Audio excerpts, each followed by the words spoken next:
ለመጀመሪያ ጊዜ ለሪፖርት እዚህ ቦታ መድቡኝ ብዬ የሄድኩት የኤርትራ ሪፈረንደም ነው። መፈንቅለ መንግስቱ ለምን ከሸፈ አይነት ነበር ጥያቄያችን፣ ወይም ጄኔራሎቹ ለምን ታሰሩ አይነት ነበር። መጀመሪያ የሰራውን ዜና ታስታውሳለህ? ዝርዝራችን ደርሶት እኛን መቀበሉን ከማረጋገጡ በፊት ትምህርት ሚኒስቴር የደረሰው ሌላ ልጅ ነበር እና ከሱ ጋር ለመቀያየር ገንዘብ ሁሉ ከፍዬ ተስማምተን ነበር። እንኳንም ዘገብኩት እንኳንም ድምጽ ሆንኩላቸው የምትለው ስቶሪ የትኛው ነው ታስታውሳለህ? ኤርትራ የተገነጠለችው ያኔው ሻዕቢያ አስመራን የተቆጣጠረ ቀን ነው።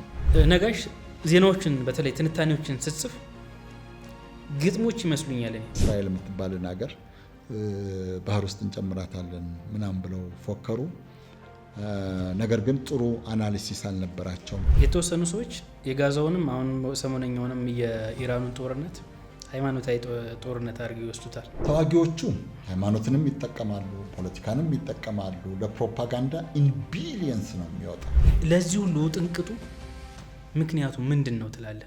ከ92 እንደ ግሪጎሪያኑ አቆጣጠር ጀምሮ ኢራን መጥፋት አለባት ብለው እንደዚህ የዕድሜ ልክ ፕሮጀክት አድርገው ነው የያዙት። ሰላም ጤና ይስጥልኝ የተከበራችሁ ውድ ተመልካቾቻችን፣ ይህ አባት ፖድካስት ነው። አባት ፖድካስት በአዲስ መልክ ወደ እናንተ ሊቀርብ የመጀመሪያ እንግዳውን ይዞ ቀርቧል። እንግዲህ በቆይታችን አንጋፋ እንግዳ ነው ይዤ የመጣሁት።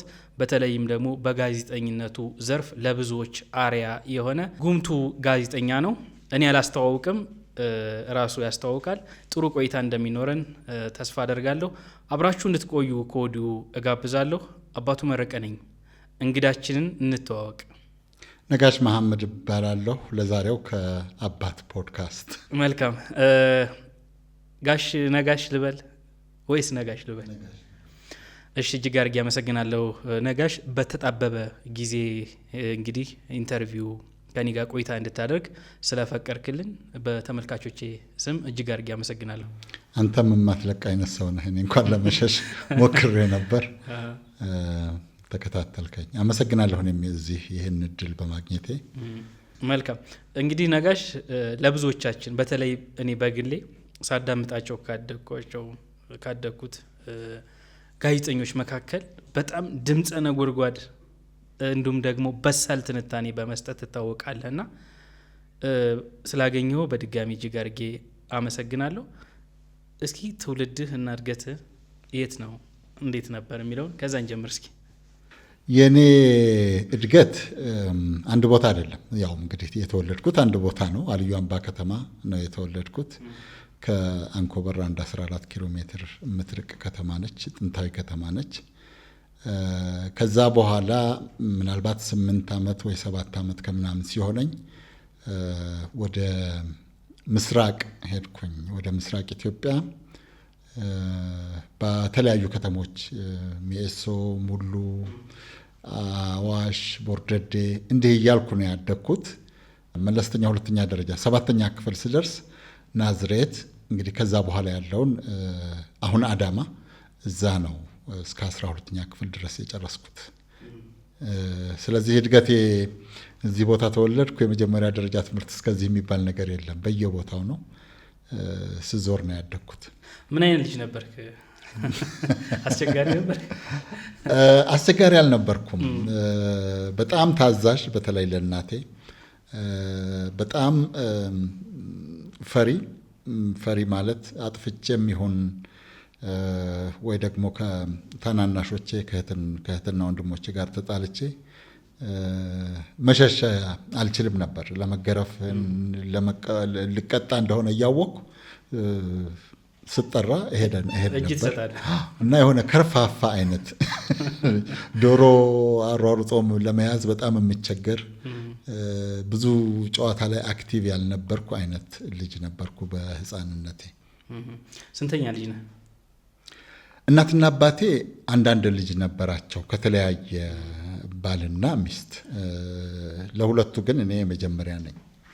እንደው ከቤተሰብ ወይ ከአካባቢው ወደ ሚዲያ የገፋ ሰው ነበር? ማን ነው? እንዴት ወደዚህ ሙያ ልትገባ ቻልክ? ማንም የለም። እኔም ራሴ ሚዲያ ውስጥ እገባለሁ የሚል ፍላጎት ወይም እቅድ አልነበረኝም። በትምህርት ለመቀጠል ስወስን በኋላ እናነሳው ይሆናል። በአካባቢ ሞዴል የነበሩት አስተማሪዎች ናቸው። አስተማሪዎች፣ እነዚህ የጤና ጣቢያ ሐኪሞች፣ ያኔ የኛ ጊዜ ደግሞ የግብርና ባለሙያዎች ኤፒድ የሚባል መስሪያ ቤት ነበር። የነሱ ሞዴሎቼ እነሱ ናቸው። በአብዛኛው አስተማሪዎች ናቸው። ስለዚህ እኔ የምመኝ የነበረው አስተማሪ መሆን ነበረ እና የአጋጣሚ ጉዳይ ነው ወደ ሚዲያ የገባሁት። ስለዚህ እንኳን ከቤተሰቤ ከራሴም ጭምር ወደ ሚዲያ የገባ ሰው የለም። እኔም በአጋጣሚ ነው የገባሁት። ግን ሚዲያ ትሰማ ነበር? በወቅቱ ነበር እሰማ ነበረ። 4ኛ ክፍል እያለሁ እድገት በህብረት ዘመቻ የነበረ ጊዜ ነው እና ተማሪው ሁሉ ሲዘምት አንዱ ምክንያት ለቤተሰቦቼ በተለይም ለእናቴና ለእናቴ ወንድሞች ተምሮ እንደዚሁ ወደ ገጠር መላክ ነው። ገጠር ሲሄዱ ደግሞ እነዚህ ደግሞ ሃይማኖት የሌላቸው ናቸው። ስለዚህ እንደዛ ከሚረክስ ለምን ስራ አይጀምርም አይለማመድም ተብሎ አንዱ ይሄ ነው። ሁለተኛው ምናልባት ኢኮኖሚክ ነው። ሱቅ ውስጥ እንድሰራ ተደረገ። የሆነ ተቀጠርኩ በደሞዝ የሆነ ዘመድ የሚባል ሰው ጋር እና ያኔ እንግዲህ ድሮም እስከዚህም ነኝ። ለኳስ ጨዋታ፣ ብስክሌት ለመጋለብ፣ ውሃ ለመዋኘት እንደዚህ በዛ እድሜ መደረግ ላለበት ትንሽ ጊሮ ብይ እሷ ትንሽ ቁመቴም ረጅም ስለነበረ በተለይ ይሄ እንዲህ ተደርድሮ የሚመታው ስሙ ቀስት ነበር የምንለው ከሱ ውጭ ያለው ብዙም አይጥመኝም ነበር። ከዛ በኋላ ደግሞ ሱቅ ውስጥ ስሆን የነበረኝ ምርጫ ራዲዮ ማዳመጥ፣ ሙዚቃ ማዳመጥ እና ማንበብ ነበር እና ማንበብ የጀመርኩት በዛ ጊዜ ነው። በተለይ የአማርኛ ጽሁፎችን፣ ሌላውን ቋንቋ ብዙ አላውቀውም። ጋዜጦችን፣ ጋዜጣ ለእጣንም ለስኳርም መጠቅለያ የሚመጣውን እያነሳሁ አነብ ነበር። ህልም ግን መምህር መሆን ነበር። እንደዛም ሆኖ አስተማሪ መሆን ነበር። እንዳልኩህ እዛ ሱቅ ውስጥ በምቆምበት ጊዜ አስተማሪዎች ከትምህርት ቤትም ሲመለሱ ወደ ትምህርት ቤትም ሲሄዱ ብዙ ጊዜ በዛው ሌላ ቦታ የሚሄዱ ከሆነ እንትናቸውን የሚያስተምሩበትን ነገር እዛ ሱቅ ውስጥ ያስቀምጣሉ። አንዳንዴ ሲጋራም ምንም ስለስላሳም ከዛ ነው የሚገዙት። ስለዚህ የእነሱንም መጽሐፍት እያገላበጥኩ አነብ ነበር። እነሱ ደግሞ ለእኔ ሞዴሎቼ ነበሩ በብዙ ምክንያት እና ወደ ንግድም እንደዛ ተገድጄ ስገባ ለምሳሌ የንግድ እድሉ ነበረኝ። አልዩ አምባ ደግሞ ይታወቃል። አልዩ አምባ የንግድ ከተማ ነች። ይሄን የምነግርህ ግን ወደዚህ ወደ ምስራቅ ከመጣሁ በኋላ ነው እና እድሉ ነበረኝ። በዛ እድሜ ልነግድ የምችልበት ካፒታልም አጠራቅሜ ነበር። ነገር ግን ከ4ኛ ክፍል ነው ያቋረጥኩት። 4ኛ እዛ 1 2 3 ዓመት ገደማ እንደሰራሁ መማር አለብኝ ብዬ ማንም እንትን ሳይለኝ ራሴ ነው የወሰንኩት እና እዛ ቦርድ ነች የምትባለው ትንሽ የአንደኛ ደረጃ ትምህርት ቤት ነው ያላት። የትምህርት ቤቱን ዳይሬክተር ጠየቅኩት መፈተል እችል እንደሆነ። የ6ኛ ክፍል ሚኒስትሪ እኔ 4ኛ ክፍል ነው ያቋረጥኩት። 5ን አልተማርኩም፣ 6ን አልተማርኩም እና በዛ ዓመት ይሄ በሶማሊያ ጦርነት ምክንያት ብዙ ወታደሮችና ሚሊሻዎች እዛ አካባቢ ሰፍረው ስለነበሩ ልክ እንደኔው ሚኒስትሪ መፈተን የሚፈልጉ ሰዎች ነበሩ። ጥሩ አጋጣሚ ሆነ። ዳይሬክተሩ በጣም ረዳኝ።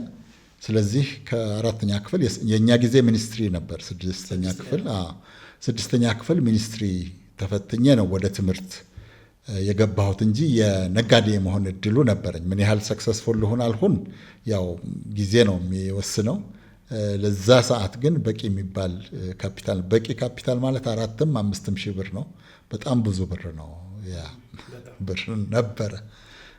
ታዲያ ከዛ በኋላ በስነ ጽሁፍ ነው የተመረቀው? አዎ የኢትዮጵያ ቋንቋዎችና ስነ ጽሁፍ ነው መጀመሪያ የተመረኩት።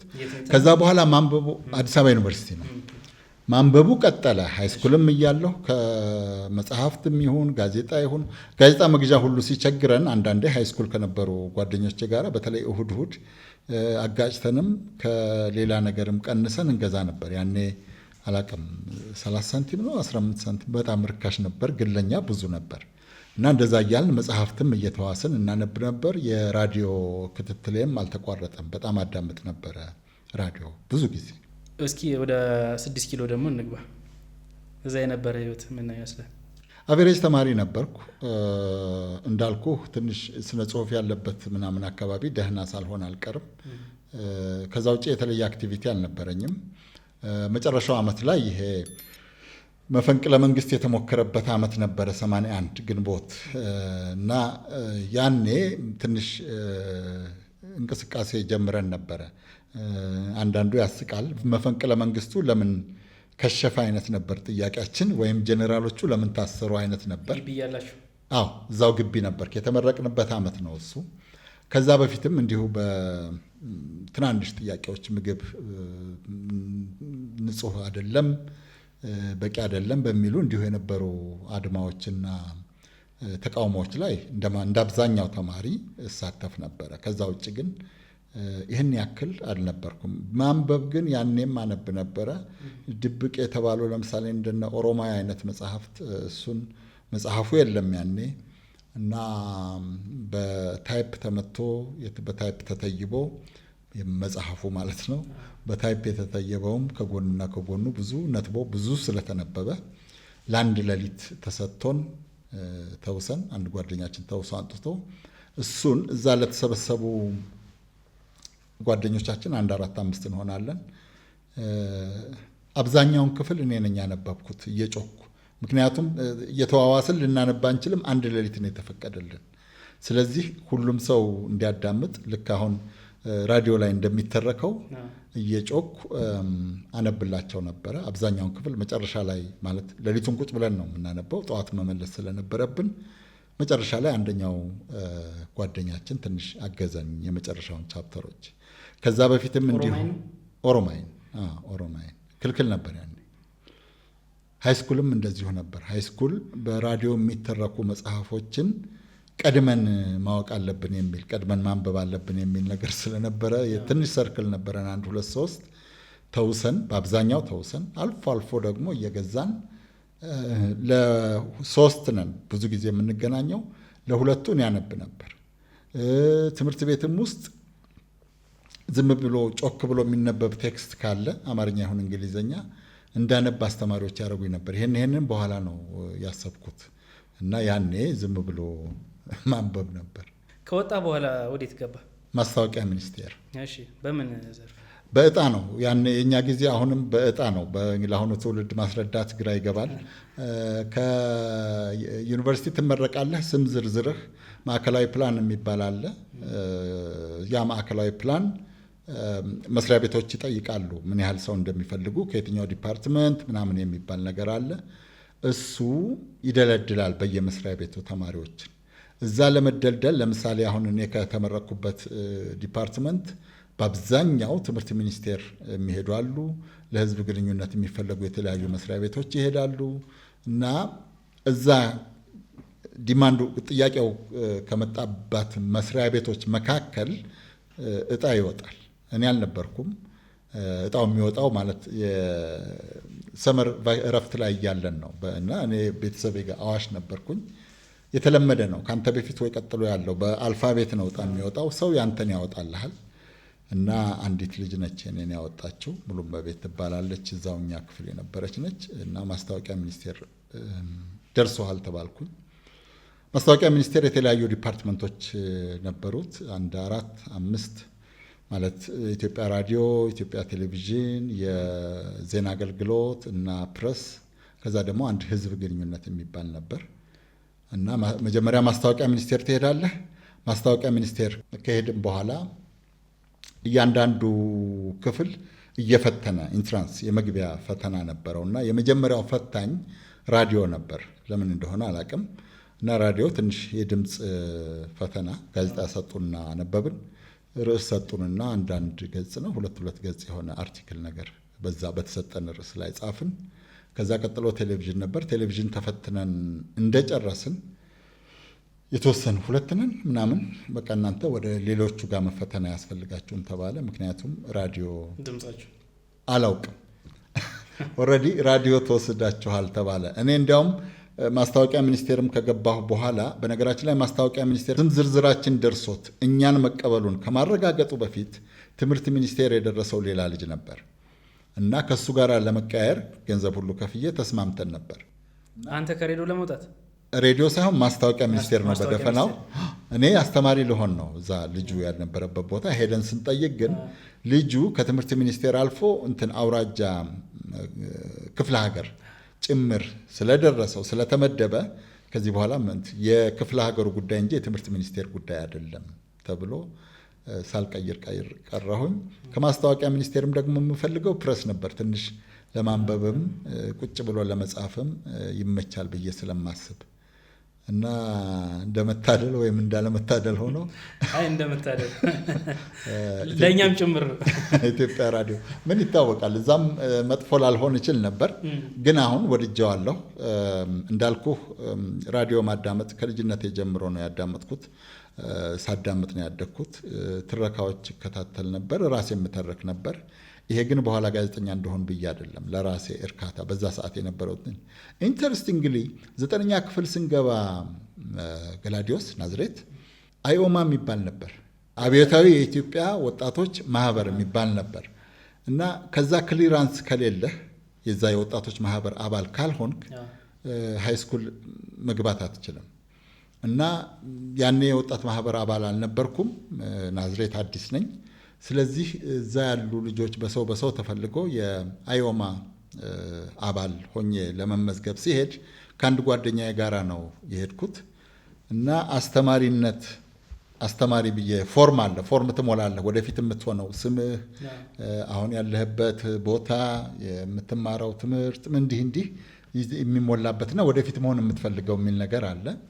እና እዛ ጋ ጋዜጠኛ ብዬ እሱ ኢንጂነር ብሎ ሞላ፣ እኔ አስተማሪ ብዬ ልሞላ ስል ጮኸብኝ። እሱን አታጣውም አለ የፈለከው ሰዓትና ሌላ ነገር ሙላ። እና እንዴት ነበር ያን የነበረው አስተሳሰብ? እዛ ጋ ከሞላህ መንግስት ያን ነገር ያይና በዛ ትመደባለህ የሚል ስጋት ነበረን። ስለዚህ የምሞላው ስላጣሁ ጋዜጠኛ ብዬ ሞልቻለሁ። ከዛ ውጭ ስለ ጋዜጠኝነት አስቤ አላውቅም። 82 ማለት ነው? ኖ ይሄ 70 ምናምን ነው። አይ አሁን ማስታወቂያ ከዩኒቨርሲቲ ከወጣችሁ በኋላ ኦኬ።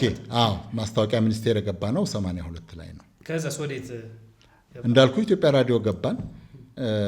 የተወሰነው ልጆች ኢትዮጵያ ራዲዮ ቀረን። ያ ከዛ ባች ሌሎችም ነበሩ። እና ከዛ ስልጠና ጀመርን። ስልጠናው ዜና ክፍል ነበር የሚሰጠው፣ ዜና ፋይል የሚተላለፍበት ማለት ነው። የዜናና መዋለ ዜና ነው ፎርማል ስሙ። እና እዛ የሚያሰለጥነን አቶ ጌታቸው ኃይለማርያም ነው። ያው ብዙ ጊዜ አነሳዋለሁ። የክፍሉም ኃላፊ ነው፣ እንዳሰልጣኝም እሱ ነበር። እና ስልጠናው መደበኛ ስልጠና አልነበረም። ዝም ብሎ አሳይመንት ይሰጠናል። የሆነ ጊዜ ጽሁፍ፣ ለምሳሌ ግቢውን እዛ የማስታወቂያ ሚኒስቴር አቡነ ጴጥሮስ የነበረው አሁን ፈራርሷል። እሱን ዲስክራይብ አድርጎ አለን። የመጀመሪያው አሳይመንት እሱ ነበር አስታውሳለሁ። እየዞርን ግቢው ያለበትን ሁኔታ የምናየውን፣ ያረጀ ቆርቆሮ፣ በጣም ብዙ ገመዶች የተጠላለፉበት ግድግዳ፣ ወደዛ ወደዚህ የሚያልፍ ግማሹ የተፈነቃቀለ አሮጌ መኪኖች እና ስቱዲዮ የሚባለውም እሱን ዲስክራይብ አድርገን ሰጠን። ከዛ ቀጥሎ ደግሞ እዛ ግቢ በጽሁፍ ያው ዲስክሪፕሽን እንዴት አንድን ነገር ዲስክራይብ ማድረግ እንዳለብን እያስተማረን ነው ማለት ነው። ሰውየው እንዴት ናሬት መተረክ እንዳለብን እያሳየን ነው ማለት ነው። ያኔ ለዚህ ነው ብሎ አይነግርህም ወይም አናውቅም። እሱን ዲስክራይብ አደረግን። ሰከንድ ታይም ደግሞ እዛ ያሉ አለቆችን አስፈቀደና ኢንተርቪው አድርገዋለን። የቴክኒክ ኃላፊ፣ የፕሮግራም ኃላፊ፣ ምንድነው የላይብረሪ ምናምን ኃላፊ የሚባሉትን ኢንተርቪው አደረግን። ኢንተርቪውን ጻፉትና አንጡ አለ ግማሹን። እሱንም አሁን ደግሞ ኢንተርቪው ቴክኒክ እየነገረን ነው ማለት ነው፣ እያስተማረን ነው። ግን ፎርማል አይደለም። ኢንተርቪው ቴክኒክ ኤቢሲ ምናምን እየተባለ አይደለም የሚነግረን። ከዛ ቀጥሎ ደግሞ ስቱዲዮ የድምፅ ልምምድ ደግሞ ነበረን። በጣም ራሳችንን እስከሚያምን ድረስ እየጮህን የምናነብበት ስቱዲዮ ውስጥ ተቆልፎብን እሱንም እንለማመድ ነበር በየቀኑ። እንዲህ አይነት ነገር ነበር። ከዛ በኋላ አሳይመንት እየሰጠ ወደ ውጭ መውጣት ጀመረን እና ትሬኒንጉ ኢንፎርማል ነው። በኋላ ሳስበው ግን በጣም ጠቃሚ ነበረ፣ ኤፌክቲቭ ነበረ። ሌሎች ልጆች ፕሮግራም ክፍል ሄዱ። እኔ ግን እዚህ ትቀራለህ ተባልኩኝ። አሁንም ዜና ክፍል እገባለሁ ብዬ አይደለም እና እሱ የሚመራው ክፍል ገባሁኝ። በአንድ በኩል እሱን ኦሮማይ ላይ አንብቤ ስለነበረ የዋናው ካራክተር ባህሪ በከፊል የእሱ ስለሆነ እሱ የሚመራው ክፍል መቅረቴን ወድጀዋለሁ። በሌላ በኩል ደግሞ ሰውየው የሚቆጣ በሌሎች ሰዎች ስራ ብዙ የማይረካ አይነት ስለሆነ ደግሞ መጠንቀቅ እንዳለብኝም አስቤያለሁ። ግን ይሄንን አሁን በምነግርህ መንገድ ካልኩሌት አድርጌ አይደለም። ዜና ፋይልም በጣም ወድጀው ነበር እዛው መጀመሪያ ያወቅኩትም ስለሆነ፣ ስለዚህ እዛው ዜና ክፍል ቀረሁ። ይሄ ማለት ኢህአዴግ ከመግባቱ በፊት አይደል? አዎ 82 ነው እንግዲህ የሆነው። ኢህአዴግ የገባው 83 ነው እና አንድ አመት ከምናምን ማለት ግንቦት እስከሚመጣ ድረስ እዛ ሰርቻለሁ። ግንቦት መጀመሪያ የሰራውን ዜና ታስታውሳለህ? መጀመሪያ የሰራሁትን ዜና ለልምምድ ተብሎ ግን በአጋጣሚ የተሰራጨ ዜና ነው። አየር ላይ ዋለ፣ ተላለፈ፣ የኔ ሄደ እና አይ ቲንክ ደብረ ዘይት የአየር ኃይል ምረቃ ነበር፣ የፓይለቶች የምናምኖች ምረቃ ነበር። ጓድ ሊቀመንበር መንግስቱ ኃይለማርያም ናቸው ሄደው የሚመረቁት። እኔ ከአንድ ሲኒየር ጋዜጠኛ ጋር ነው እዛ የተላኩት። ለልምምድ እንደዛ ይደረግ ነበር። በእኛ ጊዜም እንደዛ እናረግ ነበረ። ማለት እኛም ትንሽ ኤዲተርነቱ ጋር ስንደርስ እንደዛ እናረግ ነበር እና እኔ ከሲኒየር ጋዜጠኛ ጋር ነበር። ከዛ በፊትም ሄጃለሁኝ እና ከዛ በፊት የሄድኩት የኢትዮጵያ መንግስትና የኤርትራ ያኔ ሻዕብያ ነው የምንለው ባለስልጣናት ድርድር ነበረ። የዛ ድርድር መሪ ዶክተር አሻግሬ ይግለጹ ይባላሉ፣ አስታውሳለሁ። እሳቸው የሚሰጡት መግለጫ ነበር እና እዛም ለመጀመሪያ ጊዜ ሄድኩኝ። ከዛ ጻፍ ተባልኩኝ። ልክ ከመግለጫው ስንመለስ 5:30 6 ሰዓት ስርጭት አለን።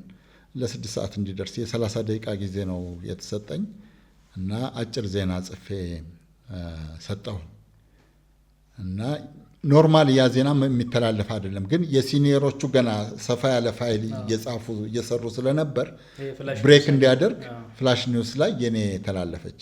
የመጀመሪያዋ የተላለፈችው እሷ ነች። ረጅም ፋይል ግን አሁን ያልኩ የአየር ኃይሉ ምረቃ ነው።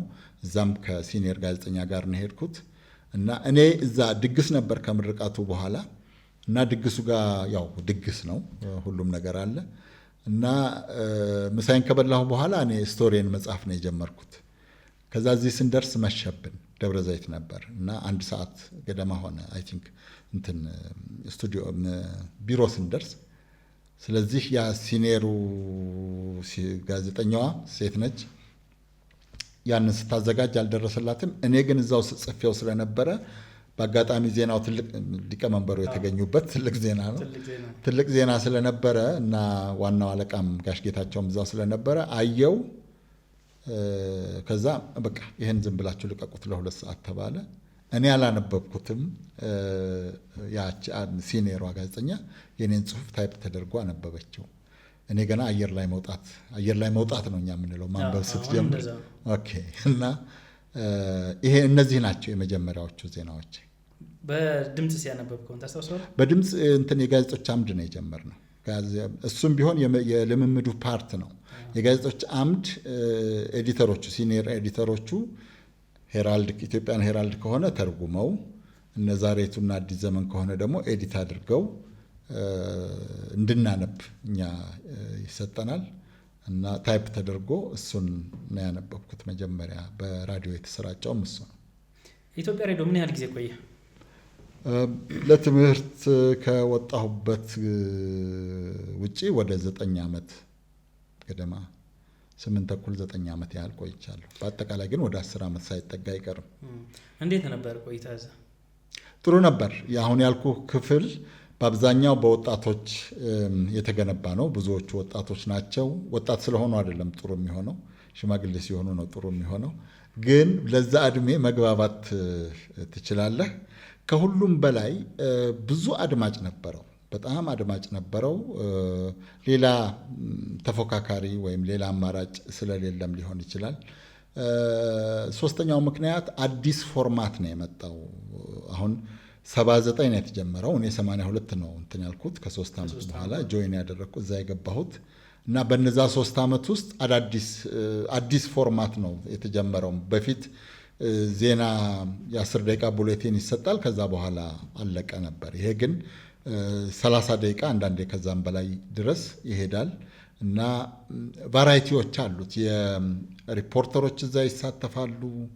እዛው ቢሮ ውስጥ ያለ ጋዜጠኛ እንደ ሪፖርተር ሆኖ መጽሔት ነው የምንለው፣ ዜና መጽሔት አሁን እሱን ፋይል ነበር ያን የምንለው፣ እሱን ያነባሉ። ስለዚህ በተለያዩ ጋዜጠኞች የተለያየ ነገር ነው የሚሰራበት እና በጣም ተደማጭ ነበር። ፉክክር አይነትም ነገር ነበር።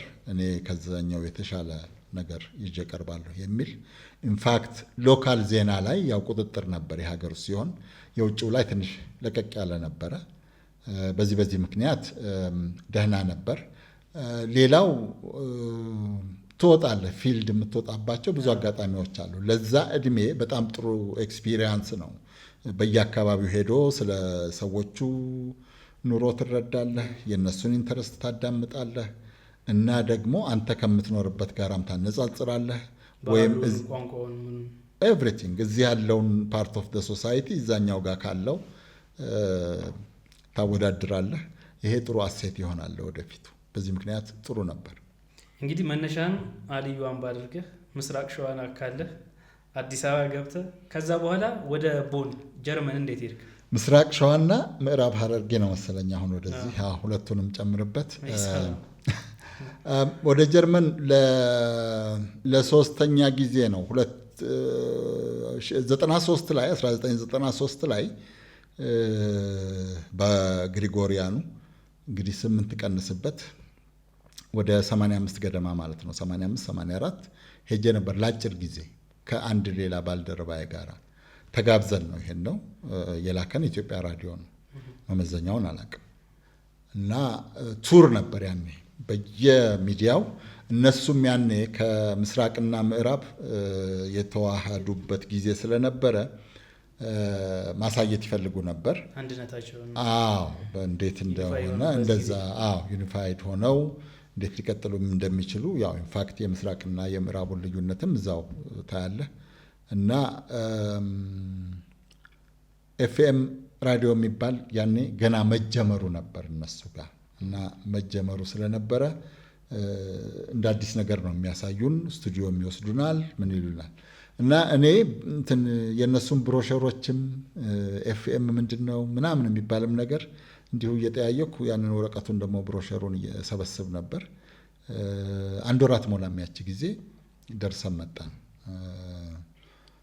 ከዛ ቀጥሎ እንደገና 96 አሁንም በግሪጎሪያኑ አቆጣጠር ሄድኩኝ። ይሄ ለሁሉም ብዙ የኛ የኢትዮጵያ ራዲዮ ሰራተኞች የሄዱበት ስልጠና ነው። እድሎች ነበሩ። 9 ወር 10 ወር የኔ 10 ወር ቆየ። የብዙዎቹ መደበኛው 9 ወር ነው የሚቆየው እና ከኔ በፊት ብዙ ሄደው ነበር። እኔ ከዛ በፊት ተወዳድሬ የኢትዮጵያ ራዲዮ የራሱን መመዘኛ አውጥቷል። እድሜው ከ35 ዓመት በላይ የሚል አውጥቶ ነበር። ያንን ስለማላሟላ ወድቀሃል ተባልኩኝ። ሁለተኛ ላይ ሳመለክት ግን 35 የሚለው ተነስቶ ስለነበረ መሄድ ቻልኩኝ። እድሜው ከ35 እንደዚህ እና 5 ዓመት ያገለገለ የሚልም ነበረ። እንዲህ አይነት ነገር ነበር እና ሁለተኛው ላይ የእድሜው ገደብ ተነሳ። ሰርቪሱ ግን እንዳለ ነበር። በዛ ምክንያት ሄድኩኝ። እዛም እንዲሁ 9 ወር 10 ወር ገደማ ቆይቼ መጣሁኝ። 6ቱን ወር ዶቼ ቬለ ነው የቆየሁት ለመለማመድ ተብሎ እና ከዛ በኋላ ተመልሼ መጣሁኝ። እንግዲህ ያኔ አይተውኛል ማለት ነው። እዛ ያሉት ሰዎች በቀጥታ ጠየቁ የ2 ዓመት ኮንትራት። ረጅም ጊዜ እኔ አልሰማሁም ማለት ከአለቆች ጋራ እየተጻጻፉ ነበር። እኔ ደግሞ በዛ ሰዓት የትምህርት እድል አንድ እንግሊዝ ሀገር፣ አንድ መንግስት ደግሞ ህንድ ሀገር የትምህርት እድል አለ ተብሎ እዛ ልመዘገብ ስል ነው ይሄኛው ጋር ልትሄድ ስለሆነ 2 ነገር ማበላሸት የለብህም ተብሎ የህንዱ ቀረ። የእንግሊዝ ሀገሩ ገና ፈንድ አላገኘሁም ነበር። ስለዚህ ያንን ሚስ ከማድረግ ብዬ ወደ ጀርመን ሄድኩኝ። ግን ኢትዮጵያ ሬዲዮ እንዴት ፈቀደ? ኢትዮጵያ ራዲዮ በ24 ዓመት ታሪክ ውስጥ ዶቼ ቬለ ከኢትዮጵያ በኮንትራት ሰው ሲወስድ እኔ የመጀመሪያው ነኝ። ስለዚህ ያን የኢትዮጵያ ራዲዮ ያየው ከዚህ ይችል የ2 ዓመት ኮንትራት ቢሄድ አንድ ሰው አንደኛ እዚህ ላለው ለሚቀጥለው ልጅ እንደ ኢንሴንቲቭ ይታያል። ስልጠናውም እንደዛ ነበር። በነገራችን ላይ ለስልጠናም ስንሄድ እዛ ጥሩ ፐርፎርማንስ እንድናሳይና ያ ከኛ ቀጥሎ ያለው ወይም ከኛ እንግዲህ ጁኒየር የሆነው ጋዜጠኛ እንደንትና እያለ ለኢትዮጵያ ራዲዮ ሰርቭ እንዲያደርግና እንዲነቃቃ የሚል እምነት ነበር። ትመለሳለህ ብለው ያስበው ነበር? አዎ እኔም አስቤ ነበር። እስከ 2005 ማለት እስከ 97 ምርጫ ድረስ ለመመለስ ካርቶኑም አልተጣለም ነበር። ከካርቶን ውስጥ ያልወጡ እቃዎችም ነበሩ። እቃም እየገዛሁ ነበረ ወደዚህ ይዤ የምመጣው እና ለመመለስ ነበር። ከዛ በቃ ይሄ ነገር ተፈጠረ። ስለዚህ በዚህ ሰዓት መመለሱ ጥሩ አልነበረም። በዛ ሰዓት መመለሱ ጥሩ አይሆንም ነበር ለኔ። 1 2 የቤተሰብም የባለቤቴም የልጆችም ያኔ ተወልደዋል ኢንተረስት ነበረ እና ኮንትራቱ እንዲራዘምልኝ እናራዝማለን አሉ። ኮንትራቱን እናራዝምልሃለን ምናምን አሉኝ። ተራዘመና ዛሬ እዚህ ላይ ነው ያለሁት። ከሪፖርተር ነበር እዛ የተነሳው? እዛ አይደለም። እዛ ሲኒየር ኤዲተር ተብዬ ነው። እዚህ እኮ አለቃ ነበርኩ። ምናልባት አንተ የምኖረህ ቢሆን አሮጥህ ነበር። እዚህ የአማርኛ ክፍል ኃላፊ ነበርኩኝ እና 9-10 ዓመት የሰራ ሰው ወይም ያን ያክል ዓመት ሚዲያ ውስጥ የቆየ ሰ ከሪፖርተር ተብሎ ሊቀጠር አይችልም እና በሲኒየር ኤዲተርነት ነው የሄድኩት። ለረጅም ጊዜም ያንን ታይትል እንትን ብሎ አስጠብቄ ነው የኖርኩት። ነጋሽ ምን አይነት ጋዜጠኛ ነው? እኛ እንደምናውቀው ሃርድ የሆኑ ሾዎችን በፖለቲካውም በኢኮኖሚውም በተለይም ደግሞ ዓለም አቀፍ የሆኑ ጉዳዮች ላይ በትንታኔ ነው እንግዲህ የምናውቀው። ምን አይነት ጋዜጠኛ ነኝ ብለህ ታስባለህ? እኔ ስለ ራሴ እንዲህ አይነት ጋዜጠኛ ነኝ ብዬ መናገር ይከብደኛል። ነገር ግን ምንም አይነት ስራ ቢሆን የምሰራ ከሆነ አቅሜን በሙሉ የምችለውን በሙሉ እዛ ጋ ስራው ላይ አውላለሁ። በነገራችን ላይ ትምህርት ቤትም እንዲሁ ነው። በጣም የምጠላው ወይም በቃ ያቃተኝ ትምህርት ካልሆነ በስተቀር በጣም በጉልበት ነው እኔ ማለት ታለንትድ ሆኖ ምናምን ልዩ ችሎታ ስላለው የሚባል አይነት ሰው አይደለሁም። በማጥናት ነው እኔ እንትን የምለው የማልፈው ውጤትም የማመጣው እና ጋዜጠኝነቱም ጋር ጋዜጠኝነት በጣም አስቸጋሪ ፊልድ ነው። በጣም አስቸጋሪ ስራ ነው። በአንድ በኩል ያለቆችህ ኢንተረስት አለ ወይም የጣቢያው፣ በሌላ በኩል የባልደረቦችህ የሚፈጥሩብህ ችግር አለ። አንዳንዴ ችግር ለመፍጠር ብለው ላይሆን ይችላል። ነገር ግን አንተ ትቸገራለህ። በሌላ በኩል ደግሞ የፐብሊኩ ኢንተረስት አለ። ከሁሉም በላይ ደግሞ የፖለቲከኞች በተለይ የመንግስት ኢንተረስት አለ። ሚዲያ በጣም መጥፎነቱ ይሄ ነው። በዚህ ምክንያት ብዙውን ነገር እንዴት አድርጌ አመቻችቼ እሄዳለሁ የሚል ሁል ጊዜ ፈተና አለ እና ይህንን ኮንሲደር ማድረግ አለበት ማንኛውም ጋዜጠኛ። አት ዘ ሴም ታይም ያንን ነገር እኔ ለምሳሌ ሁለተኛ ሳነበው ጽሁፌን ወይም ልቀረጽ ስቱዲዮ ሲሄድ እነዚህ ነገሮች እነዚህ ጥያቄዎች ጎላ ብለው ይመጣሉ። ስሰራው ግን ያንን የምሰራውን አናሊሲስ ይሁን ሪፖርት ይሁን ሪፖርታጅ ወይም ደግሞ ሰፋ ያለ ፊቸር ዋትሶኤቨር ይሁን እኔ እዛ ጋር የምጨነቀው ምን ያህል ኢንፎርሜሽን ለአድማጬ ልሰጥ እችላለሁ፣ እንዴትስ ባላንስ አደርገዋለሁ፣ ባላንስ መደረግ ካለበት እንዴትስ ባያዝድ ላለመሆን በዛኛው ወይም በዚህኛው ወገን ባያዝድ ላለመሆን እንዴትስ እሞክራለሁ። ይህንን ፋክት ባስገባ ያኛው እንዴት ብሎ ኢንተርፕሬት ያደርገዋል። እነዚህን ሁል ጊዜ የምታስባቸው ነገሮች ናቸው። ስትጽፍ ግን በቃ ስቶሪውን ነው የምትጽፈው። ያ ነገር ካለ ምናልባት ፈቀቅ ላትልም ትችላለህ፣ ላትሰራም ላትጽፍም ትችላለህ። እና ወደ ስቱዲዮ ሲሄድ ወይም ሪሄርስ የሚባል ነገር አለ። ስራህን ከጨረስክ በኋላ ወደ መለማመጃው ያኔ ኤዲት ማድረጋቸው አሉ። እኔ በእጄ ጭምር ኤዲተሩ ካየው በኋላ ደግሞ አንዳንድ ነገርም ኤዲተር ሲስተሙ ካለ እንደገና ራሴ የማስተካከልበት ጊዜ አለ እያስፈቀድኩና ምን አይነት ጋዜጠኛ ነው? ብዙ የሚደክም ጋዜጠኛ ነው በልልኝ። በቃ እንደዛ ይሻላል። የሚለፋ ጋዜጠኛ የሚቆፍር አይደለም፣ የሚለፋ በለው።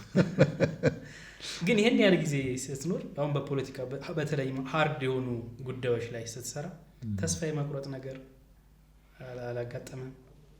በጣም ያጋጥማል። አንዱ ችግር የጋዜጠኛው ይሄ ነው። በጣም ፔንፉል የሆኑ ነገሮች አሉ። የራስህን ጉዳይ አንስተህም የማትዘግብበት አጋጣሚ አትችልም። ሰዎች እርዳታ የሚፈልጉ ወይም ምንም የማያውቁ ህፃናት ሲገደሉ ታያለህ። ፎር ፖለቲካል ሴክ ወይም የተወሰኑ ሰዎች የተሻለ ጥቅም እንዲያገኙ ሲባል ብቻ ይሄ ያደምሃል። ለእነሱ ድምፅ ባለመሆን አት ደ ሴም ታይም ያንተ አቅም 10 ሰው እዛ ጋር ሞተ ማለት እንጂ ከዛ በላይ ምንም አለማድረግህ በቃ ውስጥ የሚኖር ቁስል ነው። ሁል ጊዜ እንዲህ አይነት ስሜት አለ። ሲቸገሩም የተቸገሩ ሰዎችም ስታይ፣ የተፈናቀለም ስታይ እንደዛው ነው። የዛኑ ያክል ደግሞ በጣም ዓለም ጠቧቸው የሚንደላቀቁትንም ደግሞ ታያለህ ወይም ታነባለህ ስለነሱ። እና እንዲህ አይነት አንፌር የሆነ ፍትህ የሌለው ዓለም ውስጥ እንደምትኖር ስታይ በጣም ትጎዳለህ። ነገር ግን ዲስ ኢዝ የኔ አቅም እስከዚህ ድረስ ነው ብለህ ወስነህ በቃ ይሄን አሁን እኔ አንዳንዴ በተለይ አሁን የጋዛ ጦርነት ጊዜ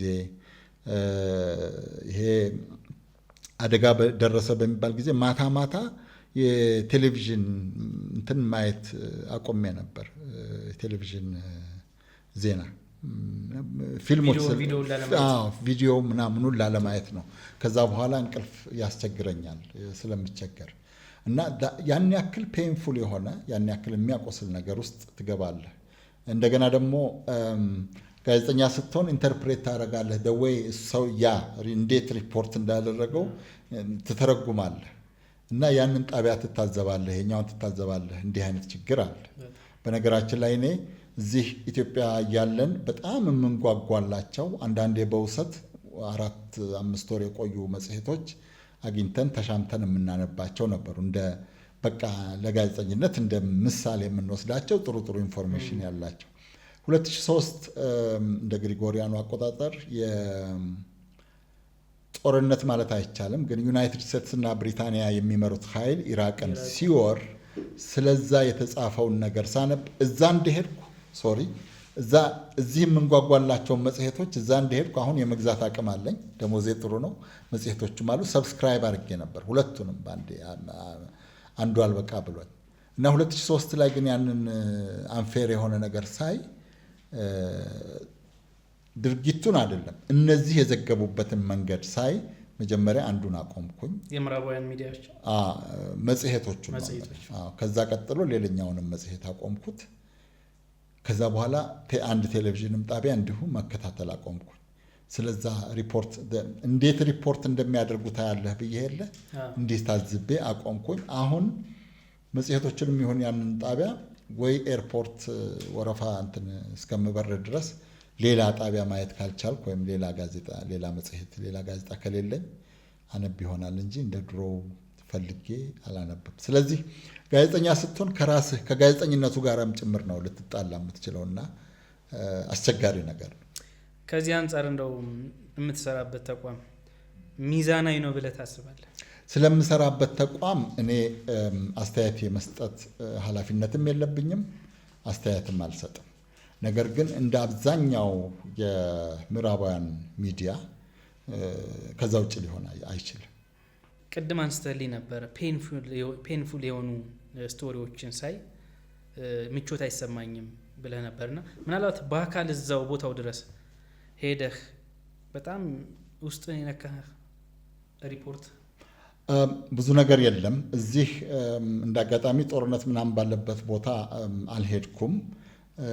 የመጀመሪያው ከጦርነት በኋላ የሄድኩት እዚህ ሰሜን ሸዋ መሀል ሜዳ ምናምን የሚባል አካባቢ ሄጄ ነበር። ያኔ የቲፒኤልኤፍ እና የመንግስት ያሁን የቅርቡ ማለት አይደለም።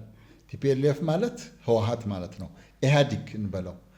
ኢህአዲግ ወደ አዲስ አበባ ሲመጣ ብዙ ከፍተኛ ጦርነት ተደርጎ ነበር። አሁን ያልኩህ አካባቢ እኮ የደርጉ ነው። ያሁን በቅርብ የደርጉ አሁን በቅርብ የለማ ደርግ የለም አሁን። እና ያኔ ሄጄ ነበርና ምን ልልህ ነው፣ እዛ ጋር የሞተ አስከሬን ምናምን አይተን ነበር። ወጣቶች ናቸው በብዛት እና አልተነሳም ነበር አስከሬኑ። በብዛት ወጣቶች ናቸው። በቃ እዛ ቀሩ። የአንድ ሀገር ሰዎች ናቸው ሁለቱም። ያ በጣም ፔንፉል ነበር። ከዛ ቀጥሎ ደግሞ ለኤርትራ ሪፈረንደም ሄጄ ነበር እና ለኤርትራ ሪፈረንደም ስንሄድ በተለይ ምጽዋ አካባቢ እንዲሁ ያልተቀበረ ማለት ዝም ብሎ በየቁጥቋጦ ውስጥ ምናምን ውስጥ የወዳደቀ አስከሬን ነበር። የሰው አካል ነበር፣ አስከሬን ማለት አይቻልም። የተለያየ የሰው ፓርት ነበር። እሱን እንዲያውም የዛን ቀን እራት አልበላሁም። ከዛ በኋላ በተከታታይ ለነበሩት 2 ይሁን ምናምን ቀን ስጋ አልበላሁም። እና እንዲህ አይነት ነገር አለ። ይሄ ፌር ነው፣ ይሄ መጥፎ ነው ምናምን፣ ይሄኛው በጦርነቱ ይሄኛው ምናምን የምትለው ነገር ሊኖር ይችላል እንደ ሰውየው። እኔ ለህዝብ ነው ሰው የገደልኩት የሚልህ ሁሉም መንግስት ወይም የፖለቲካ ኃይል ይልሃል። ግን አት ዘ ኤንድ ኦፍ ዘ ዴይ ሰዎች ናቸው የሞቱት። እሱ ይነካሃል። እንዲህ አይነት አጋጣሚ አለ። ከዛ ውጭ በቅርብ ያየሁት የለም። እንኳንም ዘገብኩት እንኳንም ድምፅ ሆንኩላቸው የምትለው ስቶሪ የትኛው ነው ታስታውሳለህ? እኔ ድምፅ ልሁንላችሁ ወይም አልሁንላችሁ የሚል ነገር የለኝም። እንደዛም ሆኖ ደግሞ ጋዜጠኛው መስራት የለበትም ብዬ ነው የማስበው። ስራውን ነው ግን ከክብደቱ አንጻር ይሄን ነገር እንኳንም ጻፍኩት ብለህ ስራውን ነው የሚሰራው። እና እኔ ጥሩ ወይም እንዲህ ብዙ የማስታውሳቸው ወይም የማረሳቸው ዘገቦች ለምሳሌ የኔልሰን ማንዴላ ኢናጉሬሽን ጊዜ ሄጄ ነበር እና ስለ ደቡብ አፍሪካ ከዛ በፊት በማንበብም ሚዲያ በመከታተልም የማውቀው ነገር አለ። ጥቁሮች ላይ ይደርስ ስለነበረው ግፍ እና በደል የማንዴላን ጀግንነት ወይም ጽናት ማንም ሰው ያውቀዋል፣ አሁን በምናውቀው ደረጃ ባይሆንም። እና ያ ዘመን አብቅቶ የነጮቹ ለዛ 40 ነው 50 ዓመት የዘለቀው አፓርታይድ የዘር መድሎ ስርዓት አብቅቶ ጥቁሮች ማንዴላ የሚመሯቸው ማለት ነው ወደ ስልጣን ሲወጡና ስልጣን ሲይዙ እዛ መገኘቴ ለእኔ አንድ ታሪካዊ ነገር ነው። ከዛ የሰራኋቸውም ዜናዎች ቢያንስ አንድ ሪፖርታጅ እና 2 ሪፖርቶች በጣም የረካሁባቸው ናቸው። እንኳን እዛ ሄድኩ ያልኩበት ነው። የሰውን ስሜት የህዝቡን ማለት ነው የጥቁሩን ስሜት፣ በነጮች በኩልም ደግሞ ይህንን ለመቀበል የተዘጋጁት ኃይላት ይሉት የነበረው ያን ሁሉ ሚክስ የተቀላቀለ ነገር ስለነበረ በዓለምም ደረጃ ትልቅ ኢቬንት ስለነበረ እሱም መዘገቤ ደስ ይለኛል። ሌላው የኤርትራ ሪፈረንደም ነው። የኤርትራ ሪፈረንደም ብዙ ሰው እንደሚያስበው የዛን ቀን ካርድ የተጣለ ቀን አይደለም። ኤርትራ የተገነጠለችው ያኔው ሻዕቢያ አስመራን የተቆጣጠረ ቀን ነው። አብዛኛው ኢትዮጵያዊ ግን ሪያሊቲውን መቀበል በጣም እየተናነቀው፣ በተለይ በዛ ሰዓት በጣም ተቸግሮ ነበር እና እኛ ሄደን ስንዘግብ ያው እዛው ያስቀርህ እያሉ የሚራገሙ ነበሩ፣ እዚህ ስልክ እየደወሉ። ያኔ ደግሞ የታንዛኒያ ነው የማን ነው የአንድ ሀገር እግር ኳስ ቡድን በአውሮፕላን ሲሄዱ ነው ምናምን እንዳለ ከአንዱ ጎበዝ ተጫዋች በስተቀር ሌሎቹ በሙሉ አልቀው ነበር። የእነሱን እድል ይስጥህ ምናምን የሚል አለ። እኔ ግን እዛ ሲሄድ በነገራችን ላይ ለመጀመሪያ ጊዜ ለሪፖርት እዚህ ቦታ መድቡኝ ብዬ የሄድኩት የኤርትራ ሪፈረንደም ነው እንጂ ውጭ ሀገር እንዲሄድ ነበር ሌሎች ማለት አለቆች መድበውኝ ለስራ ማለት ነው። እና ኤርትራ ሪፈረንደም ሲሄድ ይሄ በሌለ ነገር ላይ በቃ ኢትዮጵያ አንድ መሆን አለባት፣ ኤርትራ መገንጠል የለባትም ምናምን የሚለው ኃይል ምንም መሰረት እንደሌለው ከኃይል በስተቀር ነገሩ ያለቀለት እንደሆነ፣ ኤርትራ ደግሞ ነፃ መውጣቷ በጣም ትልቅ ነገር አድርገው የሚያስቡት ኃይሎች ደግሞ በኤርትራ መሄድ ኢትዮጵያ ምንም እንደማትጎዳ ወይም ጉዳቱ እነሱ ያሰቡትን ይህ አንገታችን ነች አይናችን ነች የሚባለውን ያክል እንዳልሆነ ያየሁበት ነው እና እዛም ሄጄ መዘገቤን አስታውሰዋለሁ። ጥሩ ነው ብዬ አስባለሁ። በየጊዜው ዜና ልክ ነበር። ያኔ በነበረው ቴክኖሎጂ ያኔ በነበረው የስልክ በስልክ ነው የምንልከው። ግን አንድ ለሚዴ ለምሳ ሰዓት፣ ሌላ ደግሞ ለማታ ሪፖርት ልክ ነበር። እንደዚህ እያፈራረቁ ብዙ የለፋሁበት ነው። ግን ጥሩ ሪፖርት ወይም የኢትዮጵያ ሕዝብ ሊያውቀው ይገባል ወደ ሪያሊቲው እንዲመጣ ያደረገ ሪፖርት የሰራሁበት ነው። ከዛ ውጪ በየጊዜው እዚህ በተለይ ጠቅላይ ሚኒስትር መጀመሪያ ፕሬዚደንት ነበሩ። እሳቸው የሚሰጡት ጋዜጣዊ መግለጫ ላይ እሳተፍ ነበር። ከአንድ ወይ ከሁለት በስተቀር አላመለጠኝም እዚህ እስካለሁ ድረስ እና እሳቸው ጋር ፐብሊኩ ጋር አለ ብዬ የማስበውን ጥያቄ ማቅረብ እድል ስለነበረኝ እሱም አንድ የምረካበት ነገር ነው። የሽግግር መንግስት ምስረታ የሚባለውም ጋር እዛም ነበርኩኝ። እዛም ይሄ ፕሮፌሰር አስራት ተቃውሞ ያኔ የነበሩ የኦነግ ፖለቲከኞች ጥያቄ ይሄ ምስቅልቅል ያለ ነገር በቅርብ ያየሁበት ስለሆነ እሱም እንዳስተማሪ ነው የሚታይ ነው። ምን ያህል ጊዜ ሆነ ዶቼ ቬለ? አሁን ወደ 27 ሊሆነኝ ነው ወይም ሆነኝ ማርች ላይ ሆነኝ 1999 ነው በግሪጎሪያኑ አቆጣጠር። ነጋሽ ዜናዎችን በተለይ ትንታኔዎችን ስትጽፍ ግጥሞች ይመስሉኛል። እኔ ብዙ ጊዜ ያንተን ትንታኔዎች፣ ዜናዎች፣ በተለይ ጽሁፎችን አነባለሁ አያለሁ እና እኔም በአቅሜ የተወሰነ ጊዜ ሬዲዮ ላይ የውጭ ትንታኔዎችን ሰርቻለሁ ኢትዮ ኤፍኤም ሬዲዮ እና ግን ያንተ ስትጽፋቸው ግጥም ነው ይመስሉኝ። ያ ከየት ነው የመጣው? የራስ መለያ አለ? እኔ ምን አውቃለሁኝ። ለቋንቋ ሴንሲቲቭ ነኝ ድሮም ቢሆን ከሽማግሌዎች ጋር ላውራ እነዚህ ዘመናዊ የሚባሉ ከተማሩ ሰዎች ጋራም ይሁን መጽሐፍ ላንብብ በብዛት ሳነብም እንዲህ ኢምፕሬስ የሚያደርጉ ቃላት፣ ለየት ያሉ አረፍተ ነገር አሰካኮች በጣም ይስቡኛል። አንዳንዴ ማስታወሻም ይይዛለሁ። ሙዚቃ ስሰማ ሁሉ አንዳንድ ግጥሞች በጣም ደስ ስለሚሉኝ በቃሌ ሁሉ ለመያዝ እሞክራለሁ። ከነሱ ሰበስባለሁ። ሌላው የቋንቋ ተማሪ ነበርኩ። ሌላው አስተዳደጌን ስታየው ሚክስ ነው ማለት ከምንድነው ስሙ ሰሜን ሸዋ ልዩ አምባ ተነስተህ ከዛ እዚህ ደግሞ በጣም ብዙ ሰው የተለያየ ቋንቋ የሚነገርበት አካባቢ ማደግ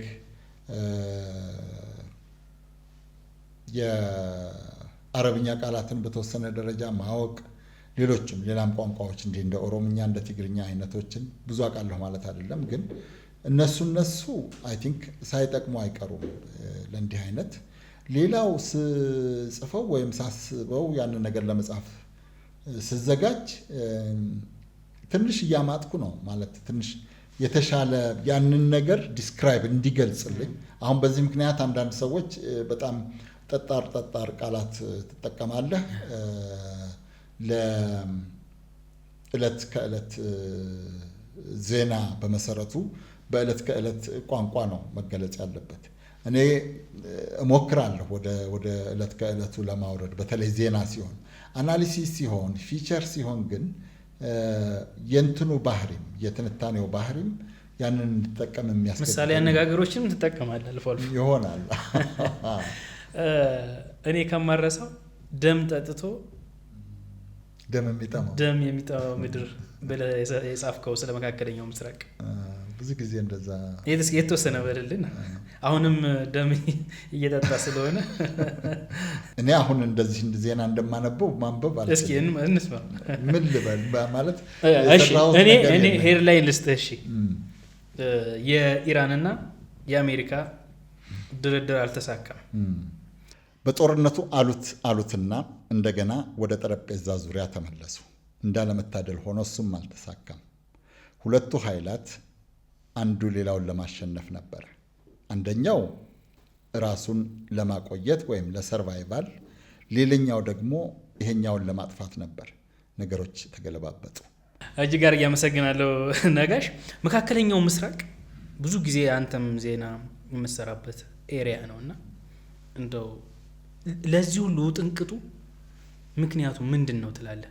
ከሌላው የዓለም ክፍል ሁልጊዜ ዜጎች ንጹሐን ዜጎች ይገደላሉ፣ ኢኮኖሚው ይላሽቃል። በርካታ ሀገራት ሀያላን ታሪካዊ የነበሩ ሀገራት ዛሬ ላይ የአሸባሪዎች መፈንጫ ሆነዋል እና የዚህ ሁሉ እንደው መሰረታዊ ምክንያት ምንድን ነው ብለህ?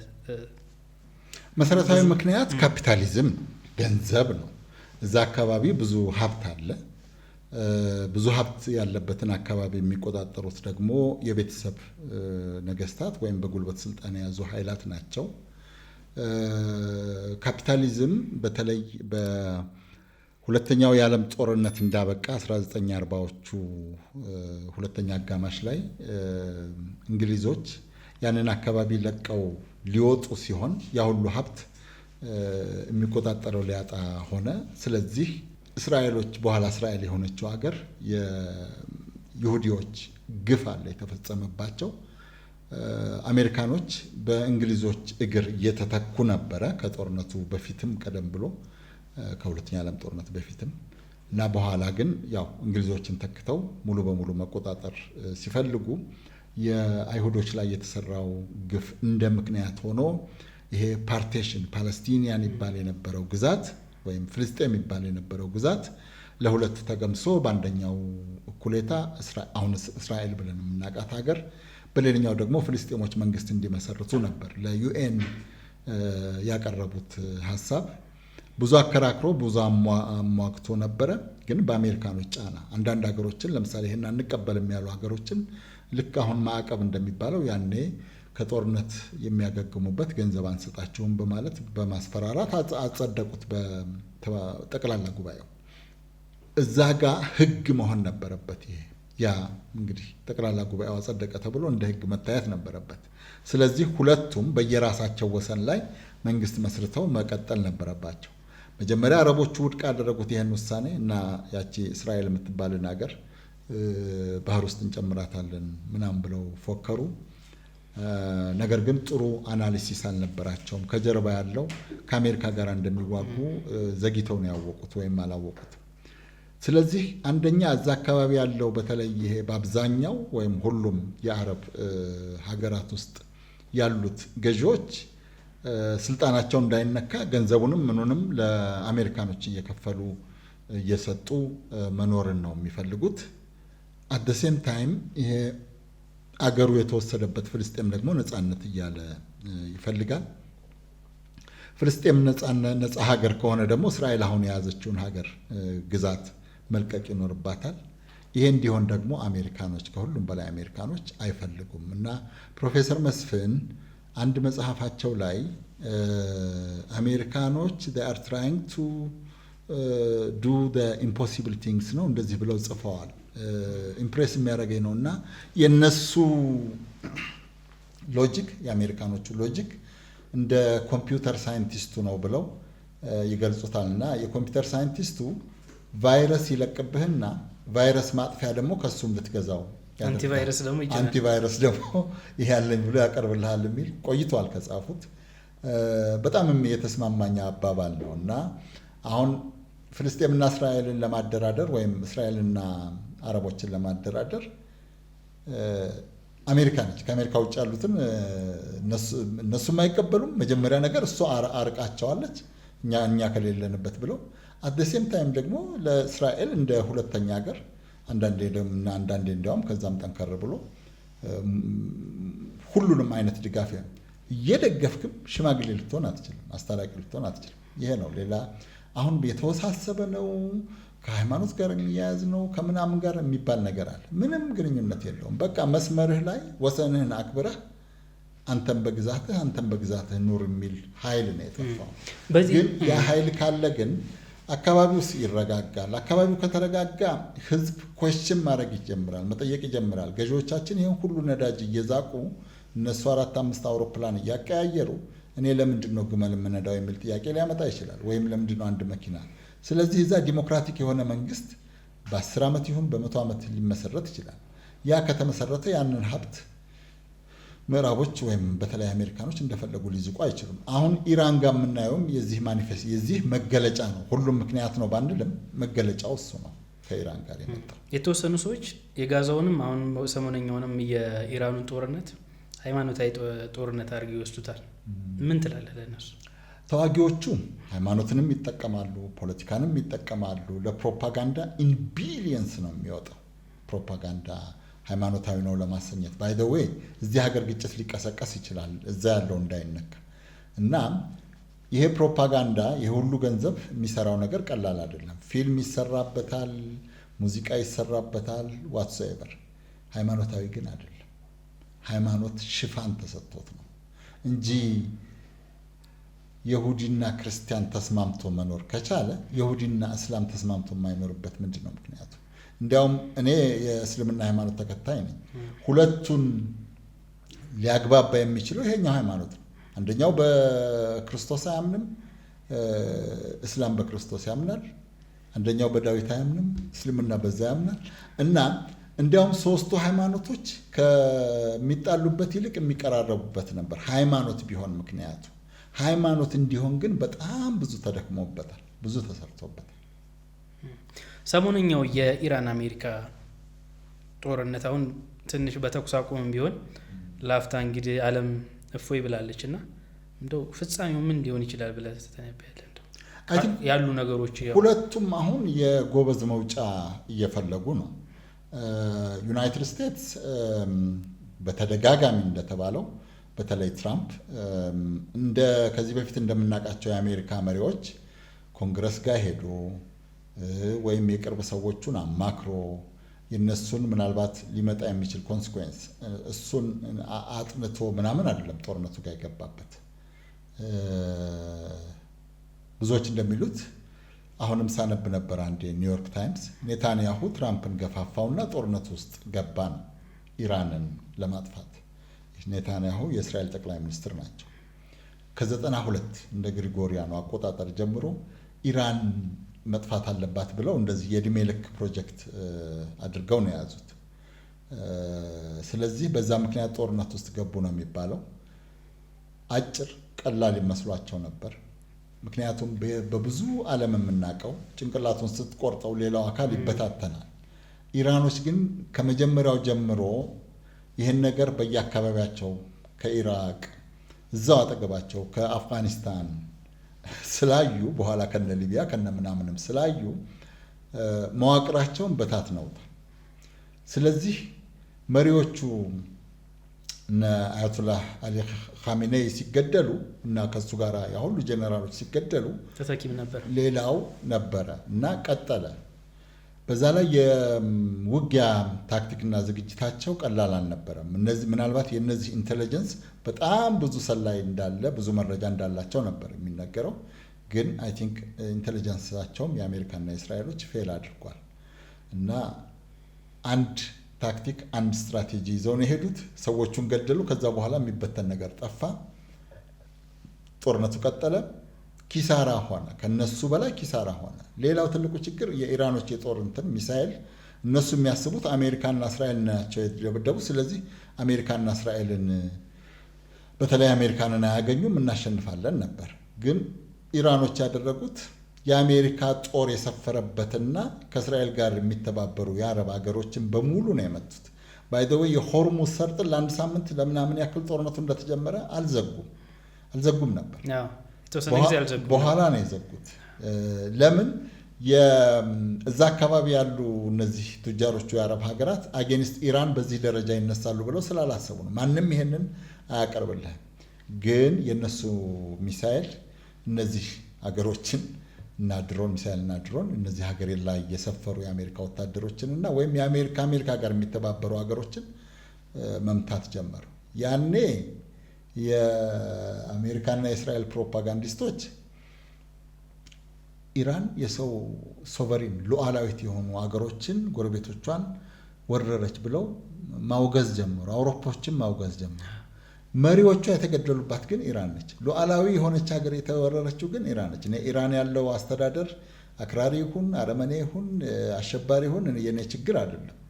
ፍትህ ከሆነ ግን ይሄ መነሳት አልነበረበትም። ሁለቱ ምክንያቶች እነዚህ ናቸው። አንደኛ ኢንተሊጀንሳቸው በጣም ደካማ በመሆኑ፣ ሁለተኛ አሜሪካኖች ዝም ብለው በሰውየው ትዕዛዝ ብቻ ጦርነት ውስጥ መዘፈቃቸው ነው እና የኢራን ጥንካሬ ደግሞ ሶስተኛው ነው። አራተኛው አውሮፖች አልተባበሩም ይሄንን ስለፈሩ ከአሜሪካኖች ጋር። ለምንድን ነው? ለምን ይመስላል? የትራምፕ ፖሊሲ ነው። ትራምፕ ፖሊሲ ነው። የትራምፕ ፖሊሲ ማለት ትራምፕን በምንም መንገድ የምታምነው የምትችል መሪ አይደለም። እዛ ሄደው ግሪንላንድ ከኔ ትወጣለህ እያሉ ዩክሬን አስታርቃለሁ እንዴት አድርገው ይመኑት። የተራዘመ ጦርነት ይሆናል አይመስለኝም። አይ ቲንክ አሁን የሚደራደሩት ነገር የሆነ ደረጃ ጋር ሲደርስ ውጤት ያመጣል ብዬ ነው የማስበው። ምክንያቱም ጦርነቱ ተራዘመ እኮ አሁንም እኮ እንደ ዩክሬኑ ጦርነት አይነት አይመስለኝም። አሜሪካኖች እዛ ደረጃ አይደርሱም። አሁን የኑሮ ውድነት፣ በተለይ የጋዝ መወደድ፣ ከሁሉም በላይ አሁን ኖቬምበር ላይ ሚድ ተርም የሚባል ኢሌክሽን ምርጫ አላቸው። የግማሽ ዘመን የምክር ቤት ምርጫ አላቸው። ስለዚህ ትራምፕ ሪፐብሊካን ፓርቲን ገደል ይከተዋል እያሉ ሪፐብሊካኖች ራሳቸው ሊነሱበት ይችላሉ እና በዚህም በዛም ብለው የመጨረሻውን ግፊት አድርገው ቀስ እያሉ ወደ ስምምነቱ የሚሄዱ ነው የሚመስለኝ። ምናልባት መሀል ላይ እንዲህ መቆራቆስ ሊቀጥል ይችላል፣ ወይም 1 2 3 የኢራንን ምናምን መታን ምናምን ሊሉ ይችላሉ። ኢራኖችም ደግሞ በዚህ መንገድ አሁን ራሱ ጊዜ አሜሪካኖች የሚያስቡት ኮላፕስ ያደርጋሉ በኢኮኖሚው ኢራኖች ብለው ነው። ግን እንደዛ አይደሉም፣ አልሆኑም። እንዲያውም የበለጠ እያጠነከራቸው መጣ። አሁን ሰሞኑን ትናንት ደግሞ ያየሁት አንድ ዘገባ ነበረ። ምናልባትም በአጭር ጊዜ ውስጥ የኒኩለር ጦር መሳሪያ ልትታጠቅ ትችላለች የሚል መረጃ። በእርግጥ ይሄ ከበፊት ጀምሮ የሚነሳ ነው። ግን አሁን ደግሞ ይሄ እልሁና የበቀል እርምጃ እንዲወስዱ ሊያደርጋቸው ይችላል የሚል አተታ ያየው ነበረ። ሊሆን ይችላል። ምክንያቱም የመጀመሪያው እንደዚህ አሊ ኻሜኔይ አሁን የተገደሉት ፈትዋ ሰጥተው ነበር። ኒኩሌር ማለት የሰው ልጆችን በአንድ የሚያጠፋ ጦር መሳሪያ አንሰራም ብለው ምንድነው ይሄ የሃይማኖት መመሪያ ሰጥተው ነበር። ያ ተቀባይነት ነበረው። ይሄኛው ልጅየው አሁን የስልጣን የያዘው ግን እሱን አንስቶታል ወይም ሽሮታል የሚባል ነገር አለ። ሀውፋር ትሩ ምንም ያነበብኩት ነገር ግን ደግሞ ዩራኒየሙ እንዳይወጣ አግደዋል። ዩራኒየሙማ እሱማ ፕራይድ ነው እንዳይወጣ ማለት። በፊት እኮ 3.5% ብቻ ማብላላቱ ተስማምተው ነበር እኮ 2015 ላይ። ያንን ስምምነት ኦባማ ስላደረገው ብቻ ነው ትራምፕ ውድቅ ያደረገው። አሁን 60% ደርሰዋል። የመጀመሪያው 60% በጣም ዝም ብሎ ምንድነው ሩዲሜንተሪ የሆነ ግን ብዙ ጉዳት ሊያደርስ የሚችል ቦምብ ሊሰራበት ይችላል። ለኒኩሌር ቦምብ 90% እና 90% አሁን እዛ ዋሻቸው ውስጥ ሆነው ወደ 75 ምናምን% ካደረሱት በቃ እሱን ጠቅልሎ መወርወር ነው እና እሱን አለመጠርጠር አይቻልም። ሊያደርጉት ይችላሉ። ምክንያቱም ከዚህ በላይ ሊመጣባቸው የሚችል ነገር የለም። ስለዚህ ያ ደግሞ አሁን ሰሜን ኮሪያ ሰርቫይቭ ያደረገችው ፓኪስታንና ህንድ ወደ ባሰ ጦርነት የማይገቡት ያንን አደገኛ ቦምብ ስለታጠቁ ነው። የመፈራራትም ነገር አለ። ስለዚህ አያረጉትም ማለት አይቻልም። ነጋሽ እንግዲህ ወደ መጨረሻው እየመጣን የዩክሬኑ ጦርነት ፍጻሜው ምንድን ነው? ምን ሊሆን ይችላል በታስበን? እነሱም አሁን ሌላ ምርጫ የላቸውም። የአውሮጶች ድጋፍም በነገራችን ላይ እየተቀዛቀዘ ነው። ብዙ አልቀዘቀዘም፣ ግን የነሱ ኢኮኖሚ በጣም የራሳቸው አውሮጶች ኢኮኖሚ እየተነካ ሲመጣ ፐብሊኩ ኩዌስችን ማድረግ ጀመረ። ህዝቡ አንደኛ እስከ መቼ ነው? ሁለተኛ እኛ እዚህ እየተቸገረን እዛ ለጦር መሳሪያ የሚሰጡት ስለምንድን ነው? እነሱ አክቹዋሊ አውሮጶች ያንን የሚያደርጉት በረጅም ጊዜ ዩክሬን ውስጥ ኢንቨስት የሚያደርጉትን ገንዘብ ከዩክሬን የሚወስዱትን ሀብት ይህንን ካልኩሌት አድርገው ነው እና ወደ ድርድር ለምን አትመጡም የሚል የህዝብ ግፊት አለ። በተለይ ቀኝ አክራሪ የሚባሉት ደግሞ በጭራሽ እዚህ ጦርነት ውስጥ የእኛ እጅ መግባት የለበትም፣ ከፑቲን ጋር ለምን አትደራደሩም የሚል ነገር አንስተዋል። በዚህ ምክንያት ያመጧቸዋል። ግን አሁን የትራምፕ አቋም ምን እንደሆነ ስለማይታወቅ አውሮፖችን ፈርተው አድፍጠው ነው ያሉት። መልካም እንግዲህ ነጋሽ፣ እስኪ ደግሞ ወደ ቤተሰቦችህ እንምጣና ትዳር፣ ልጆች ሁለት ልጅ ባለትዳርና የሁለት ልጆች አባት ነኝ። ባለቤቴን በጣም ቆይተናል ከተዋወቅን። ብዙ ጊዜ አብረን ቆይተን ከዛ በኋላ ኒካህ አስረን እንደገና ሌላ ተጨማሪ ዓመት ቆይተን ነው የተጋባ ነው። እስካሁን እኔ ደስተኛ ነኝ፣ እሷም ደስተኛ እንደሆነች ተስፋ አደርጋለሁ። ምን ያህል ጊዜ ቆያችሁ ከተጋባን? ኦኬ የተጋባ ነው 98 ነው 98 ወደ 28 ዓመት በእኛ ማለት ነው አይደል? በግሪጎሪያን። ስለዚህ ዘመኑ ሁሉ ትላለህ ጽፈውም እኮ ማለት እንዲመቸኝ ብዬ ነው። ዘመኑ ሁሉ ዘመኑ በሙሉ ግሪጎሪያኑ አቆጣጠር ነው እላለሁ። ወደ አንተ ሙያ የተሳቡ ልጆች አሉ? በልጅነታቸው ይፎክሩ ነበር። በተለይ ወንዱ በተለይ ስፖርት ይወዳል። የስፖርት ጋዜጠኛ ሆናለሁ ብሎ ነበር። ግን አሁን ከዛ ዊዝድሮ አድርጎ ወደ ኢኮኖሚው ሄዷል። ሴቷ ልጅ ማንበብ ካነበበች ጎበዝ ነች። መሀል ላይ ታቋርጠዋለች እንጂ ማንበብም ትወዳለች። እሱም አሁን ወደዛ እየተሳበ ነው ወደ ማንበቡ። ጽሁፍ ምናምንም ሴቷ በደንብ ዲስክራይብ ማድረግ ትፈልጋለች፣ ግን ከስሜቷ ጋር የሚሄድ መሆን አለበት። ዳይሪም ጥሩ ትይዝ ነበር። ሁለቱም አሁን ኢንሻአላህ ሴፕቴምበር ወይም ኦክቶበር ላይ ይመረቃሉ። የመጀመሪያ ዲግሪ ወንዱ ወረቀቱን ሰጥቶ ሁሉ አልፏል እና በቃ ዝም ብሎ ግራጁዌሽን ጊዜ ነው የሚጠብቀው። ምን ያዝናናል? የኔ ትልቁ ጋዜና ውጪ ሙዚቃ መስማት ያዝናናኛል። ሙዚቃ እወዳለሁ፣ ግን እዛው የድሮዎቹ ጋር ቀርቻለሁ መሰለኝ። ማን ነው በጣም ትወደው? ትምህርት ቤት እያለን እንዲህ አይነት ጥያቄ እርስ በራሳችን ስንከራከር አንድ ጎበዝ ልጅ ከመሀላችን ወጣና በቃ ጥላሁንን አንደኛ አለ።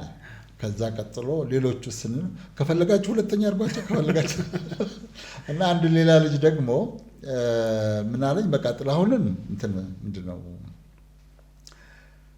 ውድድር ውስጥ አታስቀምጠው እና ከዛ ውጭ ያሉትን ግን ደረጃ ስጣቸው ምናምን ብሎ መከረኝ። እንደዛ ቢሆን ጥሩ ነው። ደረጃ መስጠት ይከብደኛል፣ ግን በጣም ብዙ። እሺ ጥላሁንን እናውጣ። ያንተ ምርጡ ዘፋኝ ማን ነው? ሁሉም ምርጥ ናቸው ለኔ። ጥላሁን ይውጣና የነ አስቴርን በጣም እሰማለሁኝ፣ የአሊ ቢራን በጣም እሰማለሁኝ፣ አለማየሁ እሸቴ በጣም እሰማለሁኝ፣ ደጋግሜም ሰምቸዋለሁ። የነ መስፍን አበበ ብዙ ጊዜ ሰማዋለሁኝ። ጌታቸው ማን ነው? ከልብ ጌታቸው ካሳ ጌታቸው ካሳንም እሰማለሁ። አንተ ብዙ ናቸው። የካሳ ተሰማንም ከልቤ ነው የምወደው። አንድ ካሴት ነች ያለች እንጃ ከዛ በላይ አሳትሞም ከሆነ አላውቅም። እነሱን እሰማለሁ፣ ግን አሁን ስም መጥራት ብዙ ጊዜ ያሳስታል። ምክንያቱም የምትረሳቸው ብዙ እነ ሙሉቀን ለምሳሌ በጣም አዳምጣቸዋለሁ። ከሙዚቃ ውጪ ማንበብ፣ ስፖርት ላይ? እሺ ማንበብ። ስፖርት ደካማ ነኝ። ስፖርት አላውቅም። እንዲያውም አሁን በቀደም ምንድነው ስሙ አርሰናል የሆነ ነገር ጋዜጣ ምናምን እያነበብኩ ቆይቼ ሲጮሁ ታች ስወርድ እግር ኳስ ነው አሉኝ። ቀን ሰምቻለሁ ግጥሚያ እንዳለ አርሰናልና ማነው የፈረንሳው ቡድን ፒኤስጂ። ከዛ ኳስ ጨዋታ እንትና አሸነፈ እንትና ተሸነፈ። ኳስ አታይም? እግር ኳስ ብሔራዊ ቡድን እንደዚህ የዓለም ዋንጫ፣ የአፍሪካ ዋንጫ ሲሆን ግን ይሄ ሻምፒዮንስ ሊግ ምናምን የሚባለው እንዲያውም ኢንፎርሜሽን ቡንደስሊጋ እሱን የሚነግረኝ ልጄ ነው። እኔ ብዙ አላውቅም። እና ራሴም አሁን ያው ከእድሜ ጋራ ትንሽ መንቀሳቀስ አለብህ ተብሎ እንቀሳቀሳለሁ። አንድ ሰሞን ደግሞ ጂም ምናምን ተብዬ ጀምሬ ነበር። ከዛ ውጭ ስፖርት ላይ እኔ ደካማ ነኝ። ዓለም ላይ ምንድን ነው የሚያስደንቅ? የሚያስደንቀኝ ሰው ነው። የሰው ምኑ? የምወደውም ሰው ነው፣ የሚያስደንቀኝም ሰው ነው። ምኑ ነው የሚያስደንቅ? ደግነቱ፣ መተሳሰቡ፣ የዛኑ ያክል ሸሩ፣ ሰልፊሽ በጣም ራስ ወዳድ መሆኑ፣ ጭካኔው፣ ይሄ ትንሽ ያስደንቃል። ፈጠራው ያስደስታል። ሰው ለማዳን የሚያደርገው ጥረት ያስደስታል። ሌላውን ለመርዳት የሚያደርገው ነገር ደስ ይልሃል። አት ዘ ሴም ታይም ሌላውን ለማጥፋት ብዙ ሲደክም ስታይ ደግሞ ተንኮሉ ትደነቃለህ። እና አላህ በጣም አስደናቂና አስገራሚ ነገር ነው። በጣም የሚያስደንቀው ደግሞ ሰውን መፍጠሩ ይመስለኛል። እንዴት አይነት የተወሳሰበ ነገር ለአንድ ፍጡር ሰጠ ብለህ ታስባለህ ብዬ አስባለሁ። ነጋሽ፣ የመጨረሻ ጥያቄ ነው። ስለ ኢትዮጵያ ምን ታስባለህ? ከባድ ጥያቄ ነው። ስለ ኢትዮጵያ ጥሩ ነገር ነው የማስበው። ኢትዮጵያዊ ነኝ። የተሻለ ህዝቦቿ ተግባብተው የሚኖሩባት፣ የተሻለ የኢኮኖሚ እድገት የሚታይባት፣ ከሁሉም በላይ መግባባት፣ ቅድም ያልኩት አንዱ ሌላውን አንደርስታንድ የሚያደርግበት፣ የፖለቲካ ንፋስ ከዚህም ከዛም ጋር የማያጋጨው አይነት ሶሳይቲ ቢሆኑ። ብዙ ጊዜ የኢኮኖሚ ችግር ካለብህ ለምንም ነገር ትጋለጣለህ። ለምንም ነገር ክብርህን ታጣለህ፣ ማንነትህን ታጣለህ፣ ታሪክህ ተረት ነው የሚሆነው። እና በዚህ ደረጃ ባለንበት ማለት የሁሉ ዘመን ያስቆጠረች ሀገር እንደዚህ መቸገር አልነበረባትም። የተሻለ ደረጃ ላይ መኖር ነበረባት። በአፍሪካ ውስጥ ነፃነቷን አስከብራ የኖረች ሰዎች የተገኘባት ይህን ሁሉ እንላለን። የዛሬው ትውልድ ግን እርስ በርሱ እየተገዳደለና እየተቋሰለ ለስልጣን ምናልባት ለጥቅም ሲል አንዱ ሌላውን ሾኬ እየጣለ የሚኖርበት ሀገር መሆኑ ትንሽ እና ይሄንን ነገር ማጽዳት ያለበት ይመስለኛል ትውልዱ። ያንን ለማድረግ ትንሽ መስዋዕትነት ሁላችንም መክፈል አለብን። የገንዘብ ይሁን የጉልበት ይሁን ዋትሶኤቨር። እና ይሄ መሆን አለበት ብዬ አስባለሁ። አንዱ ከሌላው ጋር ደግሞ መግባባት። እኔ የግድ አንተ የኔን ሀሳብ የግድ መቀበል የለብህም። የኔን ሀሳብ እምቢ ስላልክ ወይም እኔ አንተን ስላልተቀበልኩ አንተ መጥፋት አለብህ የሚል እምነት ግን የለኝም። እና ምክንያቱም ኢትዮጵያ ካልካት ለኔም ለአንተም ለሌላውም በቃ ኢትዮጵያ በሚለው ደረጃ እኩል ነን። ስለዚህ እኔም ያገባኛል። ፖለቲካ ይሁን የኢኮኖሚ ጉዳይ እኔን የሚነካ ህይወቴን የሚነካ ስለሆነ እኔም ያገባኛል ብዬ የምለውን ነገር አያገባችሁም የሚሉ ባለጠመንጆች ሊረዱት ይገባል። በሆነ ደረጃ መረዳት አለባቸው። ሰው ግን ብዙ ጊዜ በጉልበት በህግ ወይ በሽልማት የሚያባብሉት አይነት ካልሆነ በስተቀር ብዙ ጊዜ ቫዮለንት ነው፣ አመፀኛ ነው። የሁለት ነገሮች እንትን አይደለም። አንደኛ ሰው የመሆን ማለት የማሰብ ነገር አለው። አት ዘ ሴም ታይም ደግሞ እንስሳ አውሬ የመሆን ደግሞ ባህሪም አለው። ስለዚህ ከአንዱ ወደ ሌላው ወደ አውሬነቱ እንዳይሄድ በህግም በስምምነትም በይሉኝታም ከሁሉም በላይ ደግሞ የጋራ ነው በሚል አስተሳሰብም ረገብ ማለት አለበት ብዬ አስባለሁ። ነጋሽ፣ ረጅም እድሜ ከጤንነት ጋር ካለህ የተጣበበ ጊዜ ፈቅደ ደስ የሚል ቆይታ እንድናደርግ ስለፈቀርክ እጅግ አድርጌ አመሰግናለሁ። በድጋሚ ረጅም እድሜ ከጤንነት ጋር እንዲሰጥህ እመኛለሁ። አመሰግናለሁ። እኔም በጣም አመሰግናለሁ። ፖድካስት የሚባል ነገር ኢንተርቪው ሰጥቼ አላውቅም። ይሄ የመጀመሪያ ጊዜ ነው። እንግዲህ ዩቲዩብ ምናምን የሚባል ጋር ግንኙነት ካለው እድሉን ስለሰጣችሁኝ አመሰግናለሁ። ረጅም ነው ያወራ ነው። እንግዲህ ለእናንተም ለወጣቶች መልካም ጊዜ እመኛለሁ። ጥሩ የሙያችሁን ኤክሰርሳይዝ የምታደርጉበት በነፃነት የምትሰሩበት አትሞስፌር እንዲፈጠር ጸልያለሁ ወይም እመኛለሁ። በርቱ። እሺ፣ አመሰግናለሁ። የተከበራችሁ ውድ ተመልካቾቻችን እንግዲህ አባት ፖድካስት በአዲስ መልክ ጀምሯል። የመጀመሪያው እንግዳችን ደግሞ አንጋፋው ጋዜጠኛ ነጋሽ መሐመድ ነበረ። ስለተከታተላችሁን ከልብ እናመሰግናለን። ጤና ይስጥልን።